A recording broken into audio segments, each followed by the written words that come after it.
Hi everyone, welcome back to Paru Veera life style. నా పేరు పార్వతి. నేను కొన్ని క్యాస్ట్ ఐరన్ పాత్రలు తీసుకున్నాను. వాటిని ఎలా వాడాలి, ఎలా క్లీన్ చేయాలి, వాటి వలన ఉపయోగాలు ఏంటో ఈ వీడియోలో తెలుసుకుందాము. ముందుగా నేను తీసుకున్న క్యాస్ట్ ఐరన్ ఐటమ్స్ని అన్బాక్సింగ్ చేద్దాము. నేను తీసుకున్న ఐటమ్స్ ఏంటంటే 2 కడాయిలు, 2 తవ్వాలు, ఒకటి దోశ తవ్వ, ఒకటి చపాతీ తవ్వ, 2 చేశాను. నేను వీటిని ఆర్డర్ చేసి దాదాపు 1 వీక్ అవుతుంది. 1 వీక్ తర్వాత నాకు నేను ఆర్డర్ చేసిన ఐటమ్స్ అయితే వచ్చినాయి. ఇప్పుడు వీటిని మనం అన్బాక్సింగ్ చేద్దాము. నేను ఫస్ట్ తీసింది వచ్చేసి దోశ పెనం. అది చాలా వెయిట్ ఉన్నాయి. క్యాస్ట్ ఐరన్ పాత్రలు దాదాపు చాలా వెయిటే ఉంటాయి. ఎందుకంటే నేను ఇంతకుముందు ఒక కడాయి అయితే ఆర్డర్ చేశాను, అది చాలా వెయిట్ ఉంది. ఇప్పుడు తీస్తా అంటేనే కూడా ఇవి చాలా వెయిట్గా ఉన్నాయి. మనకు ఈ కడాయితో పాటు వుడ్తో చేసిన గంటెలు కూడా వస్తాయి. కడాయికి ఒకటి వచ్చింది, అలాగే ఈ తవ్వలు 2 ఉన్నాయి కదా, ఆ తవ్వకి ఒకటి వచ్చింది. బాక్స్ నుండి అయితే తీయడం అయిపోయింది. ఇప్పుడు వీటిపైన ఉన్న కవర్లు ఉన్నాయి కదా, ఆ కవర్లను 1 by 1 కట్ చేసిద్దాము. చాలా సింపుల్గా వచ్చేస్తాయి. వాటిని కట్ చేసిద్దాం, కానీ జాగ్రత్తగా పట్టుకోవాలి. బై మిస్టేక్లో స్లిప్ అయినా అవి పగిలిపోతాయి.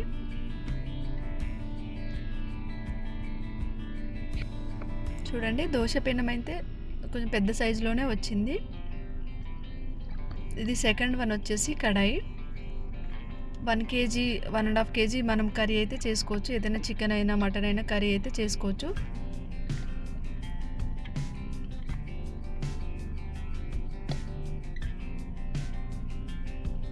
చూడండి, దోశ పెనం పెద్ద సైజులోనే వచ్చింది కదా, కొంచెం గరుకుగా ఉంది. అలాగే నెక్స్ట్ వచ్చేసి కడాయి.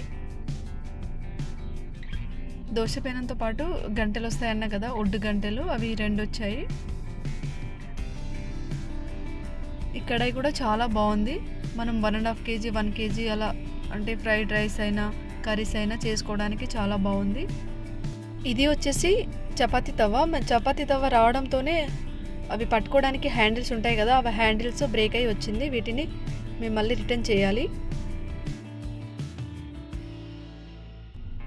ఇది వచ్చేసి ఇంకో కడాయి. ఇది పెద్ద సైజులో ఉంది. మనం 2 kgs అలా కర్రీస్ అయినా అలా ఫుడ్ ప్రిపేర్ చేసుకోవడానికని అది ఆర్డర్ చేయించాను. 2 డిఫరెంట్గా ఉన్నాయి. ఇది లోపల వచ్చేసి స్మూత్గా ఉంది.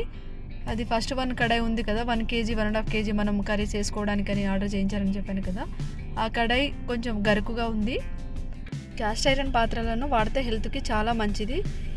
ఎందుకంటే ఇప్పుడు మనం ఫుడ్ ప్రిపేర్ చేస్తాం కదా, అంటే రైస్ అయినా లేదా కర్రీస్ ఫ్రై లాంటివి చేస్తాం కదా, అలా చేసినప్పుడు ఆ ఫుడ్లో ఐరన్ అనేది కొంచెం యాడ్ అవుతుంది. మనం క్యాస్ట్ ఐరన్ పాత్రలో చేస్తాం కాబట్టి ఐరన్ అనేది కొంచెం యాడ్ అయ్యి మనం తినేటప్పుడు మన బాడీలో ఐరన్ అనేది చేరుతుంది. కాబట్టి ఆ విధంగా చాలా మంచిది హెల్త్కి. ఇప్పుడు క్యాస్ట్ ఐరన్ పాత్రను మనం కొత్తగా తెచ్చినప్పుడు ఎలా క్లీన్ చేసుకోవాలంటే, నేనైతే కిచెన్లో మాత్రం ఈ తవుడుతోనే గిన్నెలను క్లీన్ చేస్తాను. అలాగే ఈ క్యాస్ట్ ఐరన్ పాత్రలను కూడా కొత్తగా ఉన్నప్పుడు నేను ఈ విధంగా మనం బియ్యం పట్టించినప్పుడు తవుడు వస్తుంది కదా, ఆ తవుడును మాత్రమే వాడతాను. ఆ తవుడుతోనే క్లీన్ చేస్తాను. అలాగే మనం లెమన్ను కూడా పిండుకొని క్లీన్ చేసుకోవచ్చు. బాగా 2-3 సార్లు క్లీన్ చేసుకోవాలి. ఎందుకంటే లోపల మసిలాగా ఉంటుంది కాబట్టి క్యాస్ట్ ఐరన్కి అలా 3-4 టైమ్స్ క్లీన్ చేసుకోవాలి. అలా క్లీన్ చేసేసుకొని హాట్ వాటర్తో కూడా ఒకసారి క్లీన్ చేసుకోవాలి.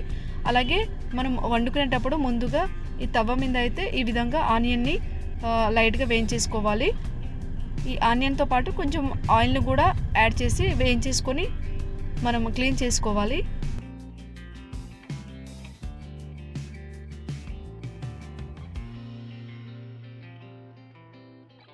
నార్మల్ వాటర్తో క్లీన్ చేసేసుకొని తర్వాత 1 గ్లాస్ వేడి నీళ్ళతో క్లీన్ చేసేసుకోవాలి.